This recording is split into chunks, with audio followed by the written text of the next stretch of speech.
Welcome to TV. Andhra Pradesh రాష్ట్రంలో రేపటి నుంచి ఆరోగ్యశ్రీ సేవలు నిలిపివేస్తున్నామంటూ స్పెషాలిటీ హాస్పిటల్స్ అసోసియేషన్ అయితే ఒక ప్రకటన విడుదల చేయడం జరిగింది. దీనికి సంబంధించి ప్రభుత్వానికి కూడా ఒక లేఖనైతే రాయడం జరిగింది. ఈ లేఖలో ఆరోగ్యశ్రీ సేవలు ఎందుకు నిలిపివేస్తున్నామో గల కారణాలు కూడా తెలియజేయడం జరిగింది.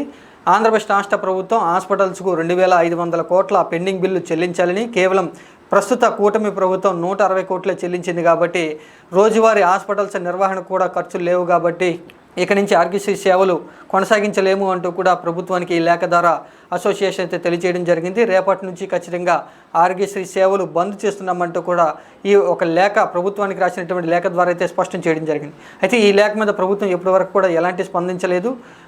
అసోసియేషన్ ప్రతినిధుల్ని చర్చలకు పిలుస్తారా లేదా పెండింగ్ బిల్లును విడుదల చేస్తారా అనేటువంటి ఇష్యూ గురించి కొంత ఉత్కంఠ అయితే కొనసాగుతుంది. మొత్తంగా అయితే కనుక చూసుకుంటే రేపటి నుంచి రాష్ట్రంలో స్పెషాలిటీ హాస్పిటల్స్ అసోసియేషన్ ఆధ్వర్యంలో ఉన్నటువంటి హాస్పిటల్స్లో అయితే ఆరోగ్యశ్రీ సేవలు బంద్ కాబోతూ ఉన్నాయి.